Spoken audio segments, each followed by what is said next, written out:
नाज़रीन 2016 में एक मूवी रिलीज़ होती है मालिक के नाम से।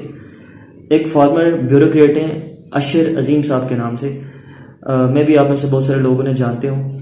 उस वक्त के हालात वाक़यात की बहुत ज़बरदस्त तरीके से वो मूवी अक्कासी करती। पहले उसे रोक लिया गया था और बैन कर दिया गया था, लेकिन बाद में वो नशर की गई। उसकी कुछ लाइंस हैं जो मैं आपके सामने पढ़ना चाहता हूँ। जब वो मूवी स्टार्ट होती है तो उस मूवी के स्टार्ट में ये लाइन चलती हैं कि मैं पाकिस्तान का शहरी, पाकिस्तान का मालिक हूँ, ये ज़मीन ये लोग मेरे हैं, इसके हुक्मरान मेरे मुकर्रर करदा और मुझे जवाबदेह हैं। मैं अहद करता हूँ कि मैं हर उस शख्स या इदारा खा अंदरूनी या बैरूनी जो भी इस मुल्क के ख़िलाफ़ काम करेगा या इसके कानून को तोड़ेगा, उसके ख़िलाफ़ बिला बिरादरी, ज़ुबान और मज़हब की तमीज़ के अपनी पूरी क़ुव्वत इस्तेमाल करूँगा कि मैं पाकिस्तान का शहरी, पाकिस्तान का मालिक हूँ और मैं इसकी बका का ज़ामिन हूँ। नाज़रीन किराम, आप अगर पाकिस्तान में रहते हैं तो डेफिनेटली इस स्टेट को टैक्सेस जो है ना वो आप पाकिस्तान के शहरी होने के नाते ज़रूर देते होंगे। ठीक है जी, आप अपनी डेली लाइफ में कोई छोटी स्पेंडिंग भी करते हैं तो उसके पीछे आपने अपनी गवर्नमेंट को एक प्रॉपरली एक सिटीज़न होने के नाते आपने अपनी गवर्नमेंट को टैक्स पे किया हुआ है। और एक रिस्पॉन्सिबल सिटीज़न होने की हैसियत से आपका ये फ़र्ज़ बनता है कि आप अपनी गवर्नमेंट से, अपने हुक्मरानों से ये सवाल पूछें कि आखिर आपने उन पर ट्रस्ट करके उन्हें मुंतखब किया और उन्हें अपना खलीफा समझा, तो फिर क्या वो आपकी बेहतरी के लिए या आपके मुल्क व कौम की बेहतरी के लिए काम कर रहे हैं या नहीं कर रहे? ये एक बड़ा इंपॉर्टेंट सवाल है। इस वक्त पाकिस्तान जो है वो उन 4 कंट्रीज़ की लिस्ट में शामिल हो चुका है जो कि बैंकरप्ट होने जा रही हैं। जिस तरह से आपको मैंने पिछली वीडियो में श्रीलंका की सूरत हाल बताई थी कि वहाँ पर क्या सिचुएशन चल रही हैं और वो किस तरह से डिफ़ाल्टर लिस्ट में हो गया और उसके क्या क्या रीज़न्स थे उस मुल्क के पीछे, उस मुल्क के डिफ़ाल्टर लिस्ट के पीछे। तो इसी तरह पाकिस्तान भी उस लिस्ट में मौजूद है, जो कि खुदा ना करें कि वो दिन आए, लेकिन पाकिस्तान भी उस लिस्ट में मौजूद है कि जो कि डिफ़ाल्टर लिस्ट, जो कि डिफ़ाल्टर होने जा सकता हो सकता है या फिर जो कि बैंकरप्ट हो सकता है। थोड़ा सा आज हम पाकिस्तान के जो इकोनॉमिक क्राइसिस हैं उन पे थोड़ी सी बात करेंगे और समझने की कोशिश करेंगे। और हर शहरी जो भी इस रियासत का बाशिंदा है उसके लिए इन मामलात को समझना बहुत ज़्यादा ज़रूरी है। इंटरनेशनल मॉनेटरी फंड यानी कि IMF का कहना है जी कि वो हमारा जो ग्रांट है या जो हमारा जो लोन है वो उसको 5 बिलियन से इंक्रीज़ करके 8 बिलियन रुपीस पर लेके चले जाएंगे। ठीक है जी, लेकिन 2 काम पाकिस्तान की गवर्नमेंट को करने होंगे। 2 काम कौन से हैं? सबसे पहले नंबर पे ट्रेड डेफिसिट को बैलेंस करना होगा। ये मैं आगे चल के आपको बताऊंगा कि ट्रेड डेफिसिट को बैलेंस कैसे करना है। और दूसरे नंबर पे जो हम हर साल अपने लिए, हमारी जो गवर्नमेंट अपने लिए बजट बनाती है, उस बजट को बैलेंस करना है। उस बजट के अंदर जो टारगेट्स हमने अपने लिए मुंतखब किए होते हैं उन टारगेट्स को जो है ना वो बैलेंस करना है। अच्छा, अब हमारे बहुत ही जो लाइक और ज़हीन फ़तीन जो हमारे वज़ीर ख़जाना है मिफ्ता इस्माइल साहब, उन्होंने रिसेंटली 2022 में जो बजट पेश किया वो टोटल उसकी जो वर्थ बनती है वो है 9.2 ट्रिलियन रुपीज़ का। अच्छा, अब आप ज़रा सोचें कि ये जो 9.2 ट्रिलियन रुपीज़ का बजट बनता है इसका मैक्सिमम पोर्शन यानी कि 56, इसके हाफ से भी ज़्यादा 56.4% पोर्शन जो है वो डेट रीपेमेंट में जाता है। अब डेट रीपेमेंट का मतलब कि जो हमने फॉरेन लोन्स लिए हुए, ठीक है जी, मुल्क के अंदर से लिए या मुल्क के बाहर से लिए, उन कर्ज़ों की अदायगी में 56.4% पोर्शन इस बजट का चला जाए। तो फिर बजट बनाने का फ़ायदा क्या जब हमने बजट बना के लोगों को पैसे देने, अवाम पे खर्च ही नहीं करने? ऐसे बजट से कहाँ पर डेवलपमेंट हो सकती है? पहली बात तो ये। अब जरा देखें कि 56.4% ये कर्ज़ों की अदायगी में जाता है। और इसमें ज़रा अगर देखा जाए थोड़ा सा तो कर्ज़े 2 तरह के, मैंने पिछली वीडियो में भी आपको बताया था, कर्ज़े 2 तरह के होते हैं। एक होते हैं बैरूनी कर्ज़े और एक होते हैं अंदरूनी कर्ज़े। ठीक है, जो अंदरूनी कर्ज़े हैं ना वो बहुत ज़्यादा है, वो 65% अंदरूनी कर्ज़ों, ये जो लोन हम डेट रीपेमेंट करेंगे उसका 65% पोर्शन जो है वो अंदरूनी कर्ज़ों की अदायगी में जाएगा और उसका 35% रिमेनिंग पोर्शन जो है, जो कि तकरीबन 5 बिलियन रुपीज़ बनते हैं, वो बैरूनी कर्ज़ों की अदायगी में जाएगा। अब देखें ये जो बजट बना ना, इस बजट के ऊपर इम्प्लीमेंटेशन बहुत ज़्यादा मुश्किल थी और पॉसिबल ही नहीं था कि इस बजट को फॉलो किया जाए और इस बजट के मुताबिक मामलात को कंट्रोल में रखा जाए। तो फिर पाकिस्तान को अगेन IMF के पास जाना पड़ा, ठीक है जी। और 10 चक्कर लगाए हमारे वजीर खजाना साहब ने। पहले तो वो दे ही नहीं रहे थे लोन जो था मतलब कि उन्हें ये खतरा था भाई कि हम वापस कैसे करेंगे, ठीक है। तो IMF हमें लोन दे ही नहीं रहा था। बहरहाल जिस तरह से भी हमने उनसे लोन वसूल करवाया या उनसे वेरीफाई करवाया, वो $1.17 बिलियन का लोन एक दफ़ा फिर जो है ना एक नई ग्रांट हमने वसूल कर ली उनसे। अच्छा, अब एक टर्म है जी गर्दिशी कर्जे। अक्सर आपने पॉलिटिशियंस जो है ना उनके ज़ुबान से ये वर्ड सुना होगा, या मुख्तलिफ तरह के जो इकोनॉमिस्ट होते हैं उनकी ज़ुबान से आपने ये वर्ड सुना होगा, गर्दिशी कर्जे, या जिनको सर्कुलर डेट्स कहते हैं। सर्कुलर डेट्स आप ये समझ लेना, सर्कुलर डेट्स ये होता है जी कि आप अपने घर में कोई चीज़ यूज़ करें, फॉर एग्जांपल आप गंदम यूज़ करें, अपना आटा इस्तेमाल करें आप अपने घर में, तो वो जो है वो आप ज़ाहिर बात है किसी शॉपकीपर से लेंगे। अगर शॉपकीपर ने भी आप अगर शॉपकीपर से उधारा लेते हैं तो शॉपकीपर भी क्या करेगा जी कि जो इंडस्ट्री है या जहाँ से वो भी किसी ऐसी जगह से खरीदता होगा, किसी इंडस्ट्री से सपोज अगर उठाता है तो उसने भी वो उधारा लिया हुआ है जी, उधार पे लिया हुआ है। अब अगर इंडस्ट्री के पास जाएं तो इंडस्ट्री ने ज़ाहिर बात है वो गंदम जो है वो किसी क्या कहते हैं किसी उससे काश्तकार से या किसी ज़मींदार से उसने वो भी ली होगी और उससे भी अगर उसने कर्जे पे ली हुई है, और जो आपका काश्तकार है जिसने वो गंदम प्रोड्यूस किया है उसने भी मशीनरी और डिफरेंट चीज़ों के लिए उसने भी नेक्स्ट बैंक से लोन लिया हुआ, और बैंक ने जो है ना वो तो मतलब ये जो कर्जे चल रहे हैं ना और एक बंदे से शुरू होते हैं और एक पीछे पूरे एक सिस्टम तक पहुंचते हैं, तो इन कर्जों को कहते हैं सर्कुलर डेट्स। और सर्कुलर डेट्स जो हैं इस वक्त जो पाकिस्तान के रिसेंटली जो सर्कुलर डेट्स की जो कॉस्ट बनती है वो 5 बिलियन रुपीस की बनती है। अच्छा, अब ज़रा देखें जी कि हम ये तो हमारे गर्दिशी कर्जे हैं, और गर्दिशी कर्जे अगर आप पावर प्रोडक्शन को देखना तो ये मैक्सिमम जो गर्दिशी कर्जे हैं ये हमारे एनर्जी जनरेशन में आते हैं, ठीक है जी। अब हम सबसे मेजर इशू ही हमारे मुल्क के अंदर एनर्जी क्राइसिस का मसला है, ठीक है जी, पावर प्रोडक्शन का मसला है। 65% जो बिजली हम अपने मुल्क में प्रोड्यूस कर रहे हैं वो हम किस से प्रोड्यूस कर रहे हैं जी? डीजल से, पेट्रोल से, कोयलों से, ठीक है जी। अब ये फॉसल फ्यूल्स हैं और आप सब जानते होंगे कि ये ऐसे मटेरियल्स हैं जिनको हम ऐसे एनर्जी सोर्सेज हैं जिनको हम कहते हैं या these are non renewable energy sources. Non renewable energy sources का मतलब कि एक दफ़ा यूटिलाइज हो गए दोबारा इनको रिसाइकल कर ही नहीं सकते, ठीक है। तो ये नॉन रिन्यूएबल एनर्जी सोर्स है और इस सारे के सारे हम फॉरेन कंट्री से इंपोर्ट करते हैं। तो इंपोर्ट करते हैं तो फिर डेफिनेटली हमें ये महंगे मिलते हैं। जब महंगे मिलते हैं तो अल्टीमेटली हमारी इकोनॉमी को नुकसान पहुंचता है। 65% पावर प्रोडक्शन जो है वो हम किससे कर रहे हैं जी? कोल, नेचुरल गैस, पेट्रोल, डीजल से। और 35% जो हमारी एनर्जी प्रोडक्शन है वो बाकी रिसोर्सेज होती है जिसमें हाइड्रो इलेक्ट्रिक पावर है, जिसमें सोलर है, जिसमें विंड है और दीगर जो है ना इसमें मुख्तलिफ तरह की सोर्सेज आ जाते हैं। अब ज़रा हम अपने करंट जो बजट है ज़रा उसको देख लेते हैं कि बजट के अंदर क्या हुआ है जी कि जो हमारा डेवलपमेंटल बजट था उसके अंदर 11% उसको कट कर दिया गया है, यानी कि कंस्ट्रक्शन थी और डिफरेंट चीज़ें थी उनके अंदर 11% कमी कर दी गई है। फिर उसके बाद हेल्थ केयर में जो कमी आई है 31% की। फिर एजुकेशन में, भाई एजुकेशन के साथ क्यों आप हमेशा ज्यादती करते हो? एक रिसेंटली मैं अभी एक रिपोर्ट देख रहा था जिसमें नासा ने कुछ पिक्चर्स जारी की अपनी एक तकरीबन $10 बिलियन का सिर्फ उस टेलीस्कोप पे खर्चा है जिस टेलीस्कोप की मदद से उन्होंने पिक्चर्स बनाई हैं।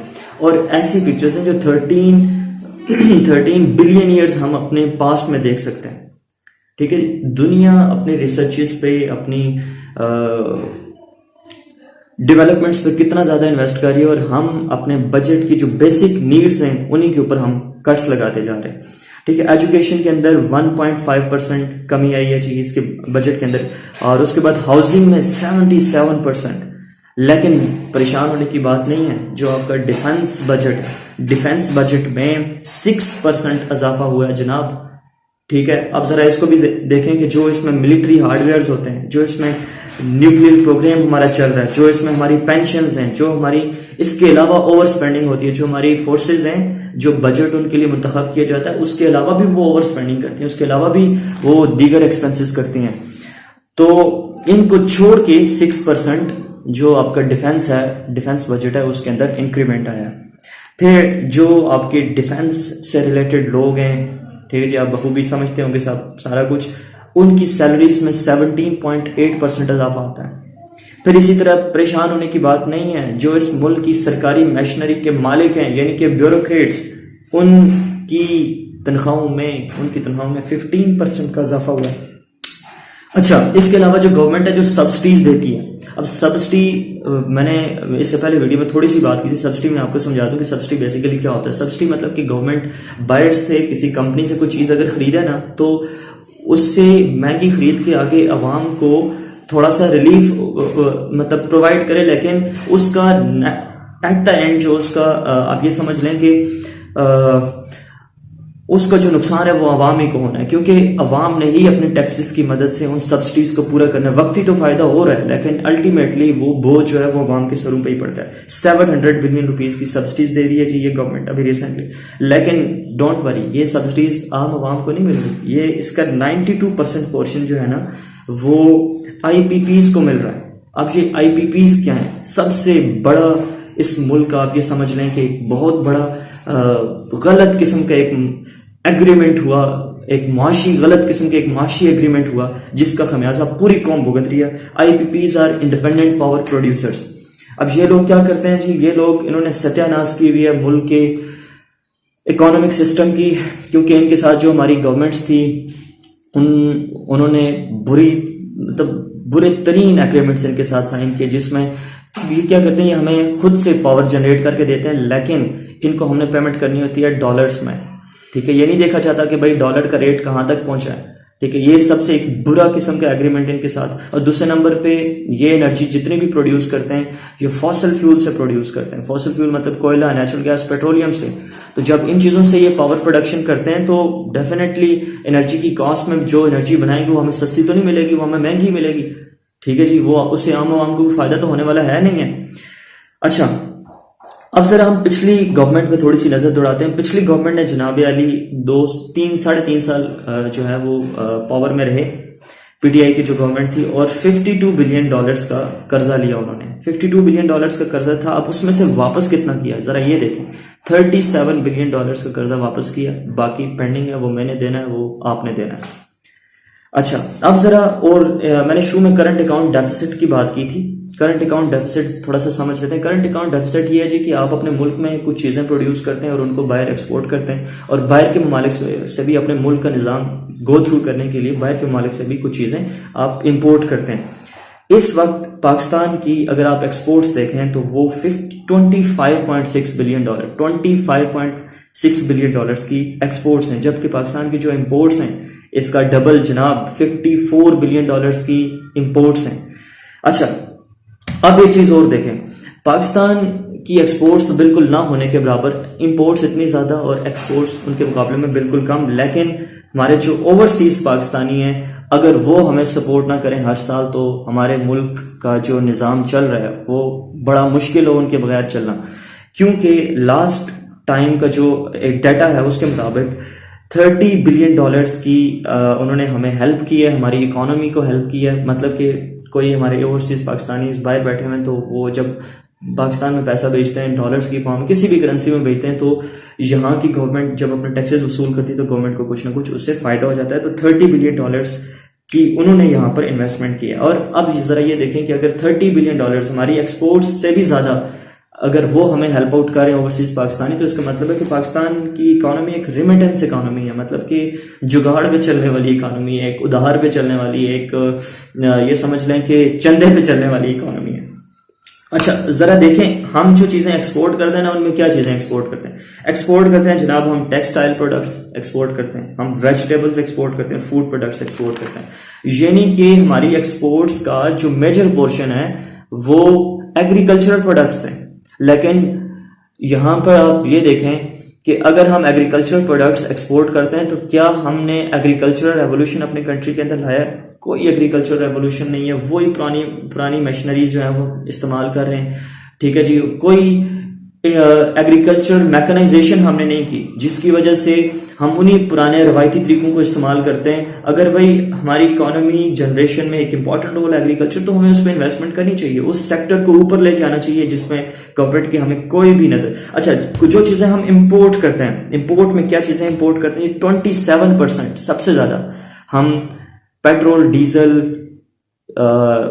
नेचुरल गैस, कोयले, इस तरह की चीज़ें, मतलब जो फॉसल फ्यूल्स हैं वो हम 27% इंपोर्ट करते हैं। तो जब ये चीज़ें इंपोर्ट होंगी डॉलर्स की उसमें करेंसी में हम इन्हें लेते हैं, और डॉलर का जब रेट बढ़ता है तो अल्टीमेटली हमारे पैसे, जो हमारा जो करेंसी है पैसा, उसकी वैल्यू तो वैसे भी डिग्रेड कर रही है। तो अल्टीमेटली हमारी जो एक नॉर्मल बंदा है, एक कॉमन मैन है, उसकी ज़िंदगी पे बड़ा नेगेटिव इफेक्ट पड़ता है। उसके अलावा हम और क्या चीज़ इंपोर्ट करते हैं, हम इलेक्ट्रिकल और इलेक्ट्रॉनिक इक्विपमेंट्स इंपोर्ट करते हैं। फिर उसके अलावा हम जो हैवी मशीनरी है उसको इंपोर्ट करते हैं, क्योंकि ये चीज़ें तो हम पाकिस्तानी है ना जी, पाकिस्तान में इनको बनाने की क्या ज़रूरत है। जैसा कि मैंने आपको पहले भी बताया कि हमारे मुल्क में जो 65% पावर प्रोडक्शन है वो कोयलों से हो रही है, कोयले, नेचुरल गैस और पेट्रोल, मतलब फॉसल फ्यूल से हो रही है। तो ज़रूरत इस समर की है जनाब कि हम हाइड्रो इलेक्ट्रिक पावर प्रोडक्शन पे ज़्यादा से ज़्यादा फोकस करें।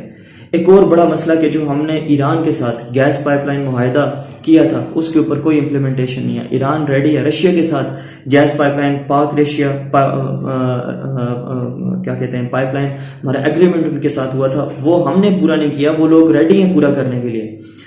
तो ये सारे मसले हैं जी। अब ज़रा ये देखना है कि ये सारी चीज़ें हमें क्यों फेस करनी पड़ती हैं, हमारी इकॉनमी दिन ब दिन बद से बदतरीन सूरत हाल की तरफ क्यों जा रही है। उसकी सबसे बुनियादी वजह कैपिटलिस्टिक इकोनॉमी। अब ये कैपिटलिस्टिक इकोनॉमी से क्या मुराद है? कैपिटलिस्टिक इकोनॉमी का मतलब कि जागीरदाराना निज़ाम, सरमायादाराना निज़ाम। हमारे मुल्क के अंदर जो एक्चुअल कैपिटल है, जो एक्चुअल पैसा है, वो आपके सेठ के पास है, वो आपके जागीरदार के पास है, और आपका जो सेठ है वो कंफर्टेबल नहीं है उस पैसे को अपने ही मुल्क में इन्वेस्ट करने के लिए, अपने ही मुल्क के अंदर डिफरेंट बिजनेसेस के ऊपर लॉन्च करने में। वो इन्वेस्टमेंट करता है तो किसी फॉरेन कंट्री में करता है जहां पर वो ये समझता है कि वहां पर इन्वेस्टमेंट करने की वजह से वो ज़्यादा प्रॉफिट जो है वो जनरेट कर सकता है। तो सबसे बुनियादी बात कि हमें अपना मुआशी ढांचा जो है ना वो तब्दील करना होगा अगर हम इस इकोनॉमिक क्राइसिस से बाहर आना चाहते हैं। हमें इस जागीरदाराना निज़ाम को, इस कैपिटलिस्टिक इकोनॉमी को बिल्कुल वाइप आउट करना होगा। उसके अलावा और हमें क्या स्टेप्स लेने चाहिए ताकि हम इस सिचुएशन से बाहर आएं। हमें एग्रीकल्चरल प्रोडक्टिविटी, क्योंकि हमारा मेजर जो एक्सपोर्ट प्रोडक्ट्स हैं वो एग्रीकल्चरल प्रोडक्ट्स हैं, तो हमें अपनी एग्रीकल्चरल प्रोडक्टिविटी को बढ़ाना पड़ेगा, नई मशीनें लानी पड़ेंगी, नई टेक्नोलॉजी यहाँ पर यूज़ करनी पड़ेगी ताकि हमारी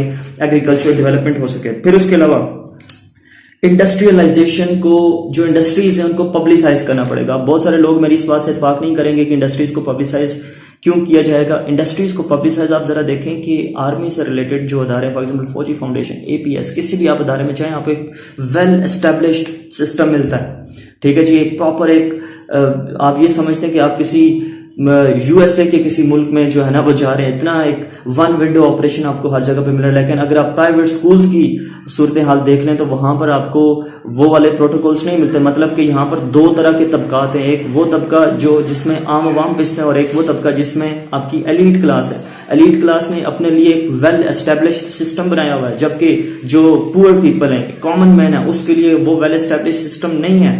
सो इंडस्ट्रीज भी पब्लिसाइज की जा सकती हैं, इनको भी पॉलिश किया जा सकता है, इनके अंदर भी रिनोवेशंस की जा सकती हैं। अगर इनको पब्लिसाइज करें तो एक इकोनॉमी के लिए एक बहुत मुस्बत चीज़ होगी। फिर उसके अलावा हमें क्या करना पड़ेगा जी कि हमारे जो हमारा मुल्क लेबर प्रोड्यूस करता है, हमारा जो स्किल्ड लेबर है या जो हमारा पढ़ा लिखा नौजवान है वो इस मुल्क में अपना फ्यूचर जो है ना वो सिक्योर फील नहीं करता, वो यहाँ से बाहर जाता है, ठीक है जी। बाहर की कंट्रीज में जाके अपनी जो एज का maximum productive years of his life है वो वहाँ पर स्पेंड करता है किसी मुल्क के मामलात को हल करने में, किसी मुल्क को सर्व करने में। तो हमने क्या करना है कि अपने स्किल्ड लेबर को भी बाहर जाने से रोकना है और हमारी जो मनी है उसको भी हमने यहाँ से बाहर जाने से रोकना है। उसमें फिर इसमें ये सारी चीज़ें आ जाती हैं कि आपने करप्शन को रोकना है, आपने दीगर चीज़ों को कंट्रोल करना है। फिर उसके अलावा जो सबसे इम्पोर्टेंट बात कि हमें, जिसकी वजह से महंगाई होती है, सबसे इम्पोर्टेंट बात कि हमें अपनी जो डिपेंडेंस है ऑयल पावर के ऊपर वो ख़त्म करनी पड़ेगी। हमें पेट्रोल, कोयला, नेचुरल गैस, इन चीज़ों से जो हमारी पावर प्रोड्यूस हो रही है उसको मिनिमाइज करना पड़ेगा। हमें दीगर सोर्सेज ऑफ एनर्जी ढूंढने पड़ेंगे जिसमें हाइड्रो इलेक्ट्रिक पावर, जिसमें सोलर, सूरज की इतनी ज़्यादा एनर्जी रेगुलर बेसिस पे ज़ाया चली जाती है, हमें उसको यूटिलाइज करना पड़ेगा। हमें विंड पावर को यूटिलाइज करना पड़ेगा, तब जाके हम ऑयल पावर से जो है ना रीन्यूएबल एनर्जी सोर्सेज की तरफ वापस आ सकेंगे। फिर उसके अलावा जो सबसे इंपॉर्टेंट चीज़ कि डिग्रेड करना है हमने आईपीपीज को, क्योंकि हमारी जो गवर्नमेंट है उसका जो मैक्सिमम बजट में जो सब्सिडीज होती हैं वो इन आईपीपीज को देने में चली जाती हैं और आम आवाम के लिए कुछ भी नहीं बचता और गरीब जो है वो गरीब से गरीब तर होता जाता है। तो हमने इन आईपीपीज से रिलेटेड मैं एक और वीडियो में बनाऊंगा जिसमें मैं आपको समझाऊंगा कि ये आईपीपीज बेसिकली क्या होते हैं। हमने इन आईपीपीज को बिल्कुल डिग्रेड करना है, तब जाके हम ये समझ सकते हैं, हम ये सोच सकते हैं कि हमारा मुल्क जो है वो किसी ठीक रास्ते के ऊपर जा सकता है। आपके अगर मेरे बातों से आप एग्री करते हैं तो इस वीडियो को ज़्यादा से ज़्यादा शेयर करें और मुझे कमेंट्स में बताएं कि आप मेरी किन बातों से इत्तेफाक करते हैं और किन बातों से इत्तेफाक नहीं करते। हम इंशाल्लाह अपने किसी अगले व्लॉग में आपके साथ मुलाकात करेंगे। आप अपना बहुत सारा ख्याल रखें। Thank you so much.